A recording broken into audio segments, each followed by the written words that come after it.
All right, man, we're live. What do you think about that?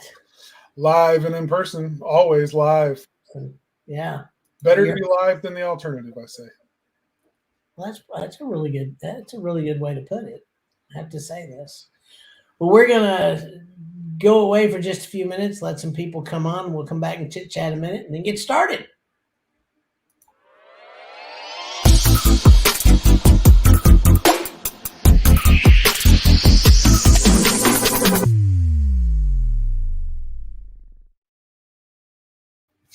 All right, I know it just swoops right in. So today it's really interesting. It's one of those things that a lot of times we don't really want to know this. And it may be why we don't have anybody showing up to really want to know this. I don't know. What do you think? Well, yeah, it could be absolutely. It's great to know, great to think about, which is why we talk about it because we work with businesses that oftentimes in the beginning this was never an issue, but the longer you're in business, you start having blind spots that you didn't have before. Yeah, yeah, it's so true, and it's really a good thing to know because it, as business owners, we make a lot of assumptions.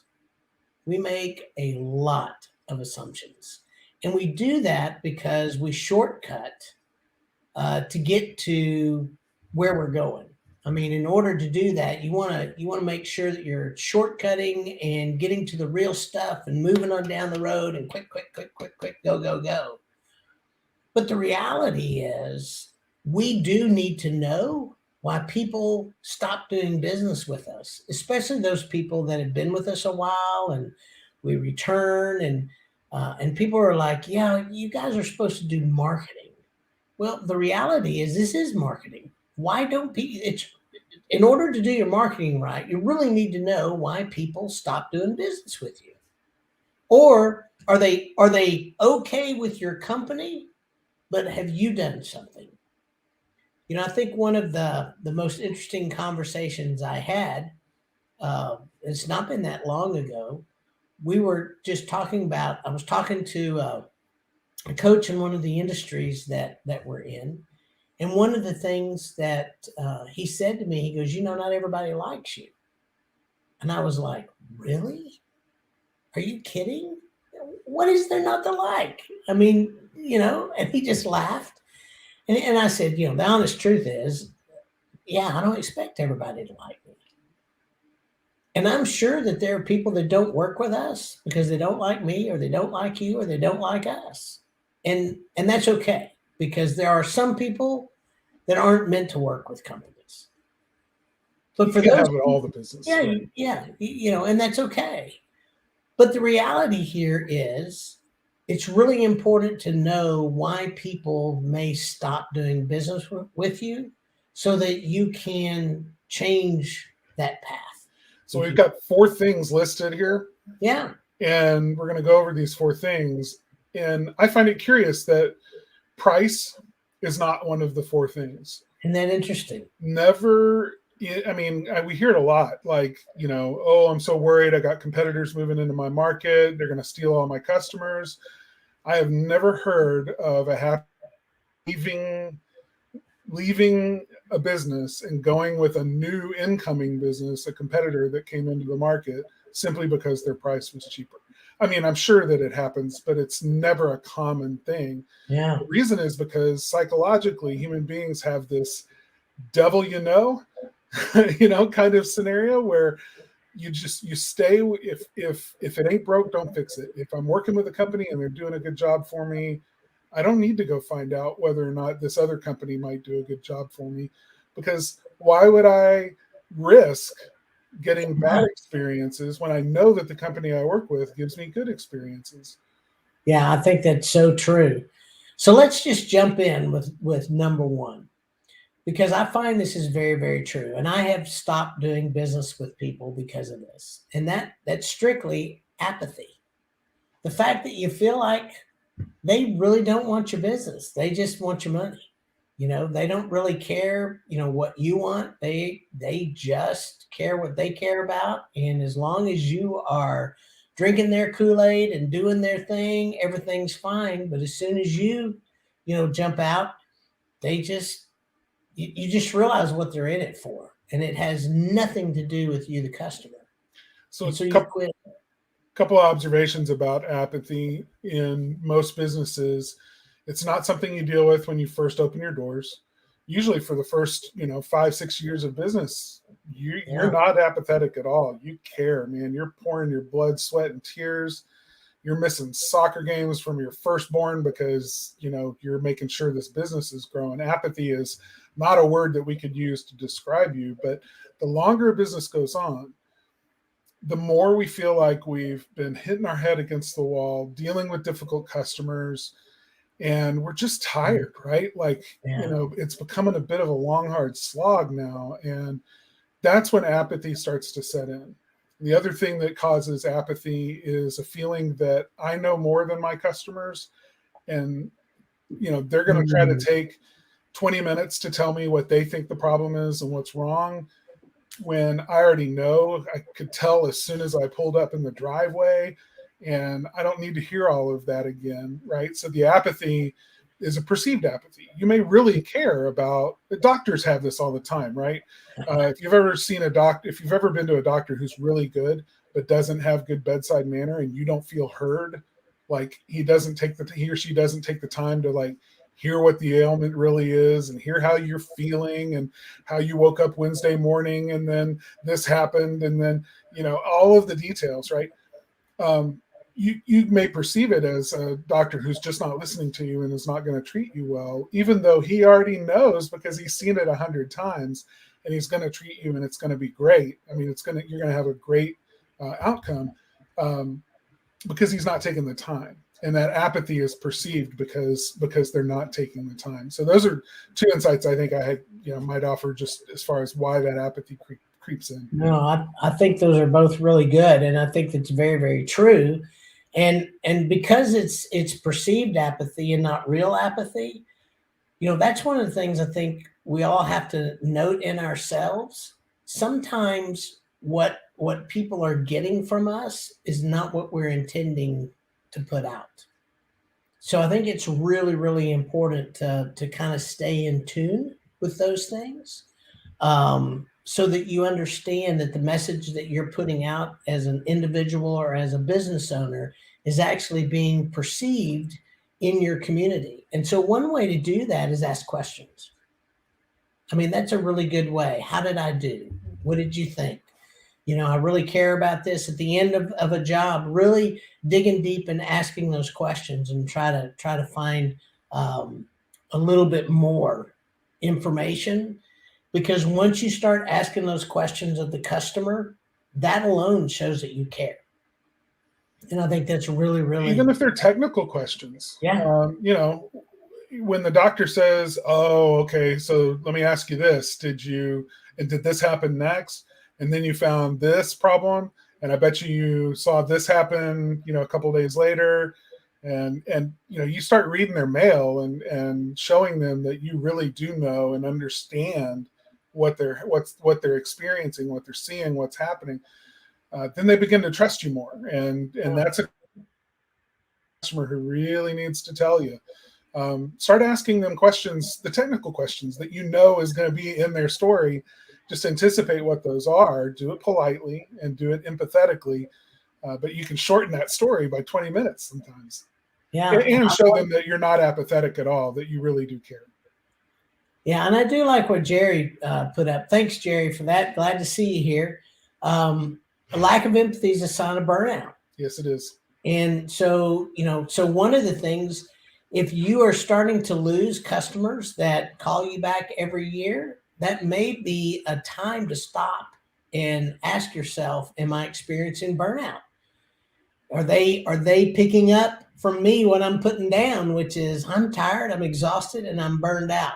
So I think that is a really, really good thing. So, apathy, as bad as it can be changed, which is another thing. How do you change it? You change it by just changing your thoughts, saying this is what's more important. This is what's more important than that. It's my customers need to know that I'm thinking about them. You change your thoughts and your attitudes toward the customers. I think that's a really great way to think of it. You do a reset every time, deep breath before you pick up the phone and drop and leave behind everything that was on your mind. Focus 100% on the phone call. Every time you roll up in your truck in front of the driver, the driveway, big deep breath, step out of the truck, and you're there. You're not anywhere else, because that being present right there, goes a long way to helping a customer realize that you are there for them. Yeah, no, I think that's really true. And here's another one, and I'm looking at this too because my wife and I have talked about this just lately, that everybody now seems to think that they're the most important people in the world, and what they think's the most important thing in the world, and so they're just rude. I mean, I read something the other day that blew me away, and I would love to hear comments on this because we talk about hiring and all those kind of things. So, the amount of people that have left the hospitality, pay is not the number one reason. This is the number one reason. They are tired of being abused by customers and their employers. I mean, unbelievable. They've had it. And I know every one of us, if you live in the United States right now, you've read stories about some of the terrible things that are done to people. You know, I read one the other day about a woman that really was gracious, that got called something in a Starbucks line, and instead of escalating it, bought the two women behind her their drinks. Wow. Yeah.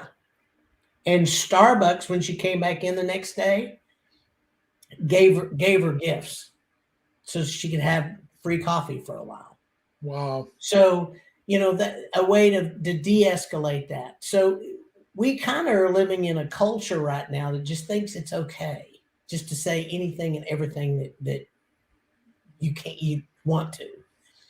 And it's just not true. I remember growing up, and maybe I'm old school. And Jerry, if you're still on, maybe you can comment about this because I know you're about my age. And so one of the things is, if you don't have anything good to say, don't say it at all. Just keep your mouth shut. I mean, that's the way I grew up. So this whole idea that it's just okay to treat people bad, no. Even when I have a complaint, a legitimate concern about the way that a service interaction is going, and I don't feel that the person who is serving me is doing a good job or doing it or meeting my needs in terms of what I'm there for, I can still address that with respect for the person. And I don't have to resort to meanness and cruelty and unkindness ever. And I know that this goes back to apathy too, but I know that everybody who's watching has had that experience where they show up at a customer's house and get treated like some hillbilly who couldn't get a real job, and I know that this happens, and it's a problem. But we can educate people about how we expect to be treated by the way that we treat them, and and we can set the tone for how this is going to happen without it escalating or becoming an ego fight.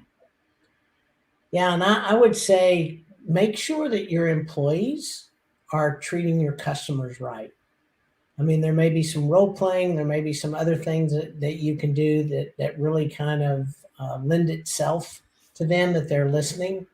Listening skills are really important, I think, when it comes to this topic, because sometimes we make leaps.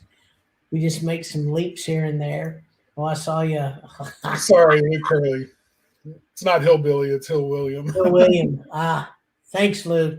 Thank you for keeping us straight, buddy. Almost had a spit take there, buddy. That's awesome. That is so awesome. So the next thing we're going to talk about is getting to the right person, just finding the right person to talk to. So, how many of you, and this is just a question, and you don't have to put it in the chat, but just think of to yourself, how many times are you the right person to talk to, and you just don't want to talk to anybody? Just don't want to be that person. Now I'll just tell you, there's a lot of times I don't want to talk to that person, but I do. I will talk to you. You call me, I'm going to talk to you. Well, from a customer perspective, when you call a business and the person who answers the phone can't help you and they put you on hold and then they come back, 4 minutes later and ask, are you still there? You're like, yes, I'm waiting to talk to somebody who can help me about this thing. I'm sorry, what was it again? You go through the process, tell them, oh, okay, hold on. And then eventually you get somebody new on the phone and they're like, why did they send you to me? Hold on. And then it's this passing around. You don't feel that you are being capably, like the business is incompetent and incapable of taking a customer and processing them successfully through their own business. And that's a I don't work with companies that make me feel insignificant. Well, I think the advantage a small company has is most of the people that I know that we work with, you can get to the owner. The vast majority of them, you can get there. You can get to somebody who can help you solve your problem. I actually like this because what this means is you've got an opportunity as a small business if you make sure that every time your customer calls, they get somebody that can help them. I mean, that is, I know a lot of times Renee's on here, Renee Brigman's on here. I don't see her on here today, but that's one of the things that I will tell you in her business, they are absolute masters at. They make sure if you call them and you've got an issue, you're going to get to somebody who can help you solve your issue. And I think that's huge. I just think that that's good business, and that's the way to keep people coming back to you. So I think that's great. So here's number 4. Go ahead, Carter. Avoidance. Yeah, this is, oh gosh, I know I need to call them and tell them, they asked me that question and I need to get back to them about what the answer is, but I don't have time to mess with this. I'm going to go deal with these other 5 things that are in my inbox that feel easier to deal with, and I'll call this customer later. And then you forget to call them back, and then they call you again, and now you're embarrassed because you didn't get back to them to begin with. So now you've complicated the situation with your own emotions, because now, in addition to not having an answer and not wanting to answer them, you're also embarrassed that you haven't answered them yet. And now you don't want to call them and have to admit that you're sorry that you haven't dealt with this yet. So now it's even easier to avoid. And at some point you just hope maybe they'll just go away and this will fall off my plate and I won't have to deal with this, right? That's avoidance. That's it. I mean, and there are people that are really, really good at avoidance. And Mark, glad to see you here because I think you're exactly right. Corporate America, and I think one of the things that corporate America has also done, and we got to be careful and not fall into this, is they want automation to answer everything. They want it to be the end all be all. Now, I love automation, but it should never take the place of being willing to speak to somebody who's got a problem. I just don't. I think if you want automation to fix all your problems for you, you're going to end up alone because people like talking to real people. And eventually what automation is really good for, more than anything else in my mind, it really is good if you are doing things like getting them to the next step, answering the question that they have, and then asking them where they need to go from there. There's a lot of those kind of things that can help you determine where your customer needs to go to get the best service. Those are all great things for automation. But to take it and try to automate it from, point A all the way to Z, a lot of times just doesn't work. It just doesn't work. No, automation exists for one reason, and that's to provide a better customer experience. So right. Whatever you put in place for your automation isn't delivering a better customer experience than if they just picked up the phone and called you, then your automation isn't serving you well. So Right. yeah, but avoidance is one of those things where um, it can feel like I'm being avoided. Like if I'm a customer calling a business, it can feel like I'm being avoided simply because they're overwhelmed and can't get back to me. Right? I mean, they just don't physically even have the bandwidth to return a phone call because they're just, they're drinking from a fire hose. There's so much incoming that they can't process it all. And that can feel like avoidance. I'm not really avoiding someone. I just can't hardly, I don't even have time to go to the bathroom, much less make another phone call. So, there's times like that. And I think that businesses have to prepare for that. I think one of the ways that we can eliminate, like if we were to go back through all of these things and talk about ways to eliminate these problems, the thing I would say about this one is, set an expectation. Do a good job of letting people know when things are hairy and crazy and it's the silly season.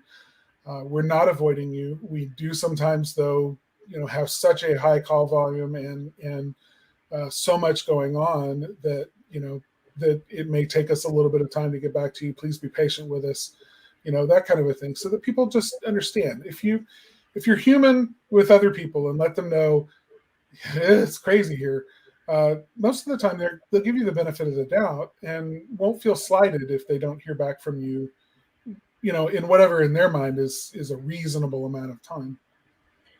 So one of the things that I also think that a lot of times, especially if we have news that we think is bad news for the customer or for the person we're communicating with, that we just don't want to give them the bad news.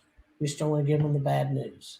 Don't want to. Your employees are like this. I don't want to tell them I messed up. I don't want to tell them that. What am I going to do? And so they avoid. And you do the same thing. Businesses do the same thing to customers a lot of times. We screwed up. We uh-oh, what do I say? What do I do? So I don't want to talk to that customer. I don't want to let them know that we screwed up on the job. I don't want to have that conversation.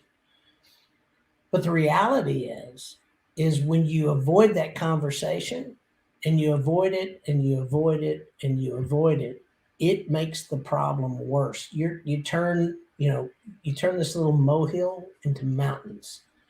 The further away you get from it, it festers and it gets bigger and bigger and bigger. And so a lot of times to overcome avoidance is to problem solve. So if I say, all right, what can I give the customer? I mean, we do this. I did this just recently. We found something that happened that shouldn't have happened. I went back to the customer and said, hey, this happened. And so because of this, you didn't get this for X amount of time. So I'm going to give that same thing to you. And I'm going to double the time and give you twice what you would have paid for. And were they happy? Absolutely, they were happy. They were ecstatic because they're not paying. They're getting double and they're not going to have to pay. But we found that something didn't happen that should have happened. So, if you go in with a solution or several solutions and just think about what that is before you ever make that call, that's a great thing. The other thing is if you are an employer and you feel like your employees are avoiding you for any reason, one of the things that I will share with you, and I'll share this with my team, is look, whatever happens, good or bad, it's just news. It's just news. Don't put a label of it being good or being bad. Just give me the news. And whatever the news is, we can deal with it. If it's something that we have to go fix, we'll go fix it. If it's great, we'll celebrate it. But it's just news. So if you can take the sting out of it, then all of a sudden you get more people that won't avoid those situations. And Carter, I'm glad you brought up expectations, because the bonus in this is if you set up unrealistic expectations,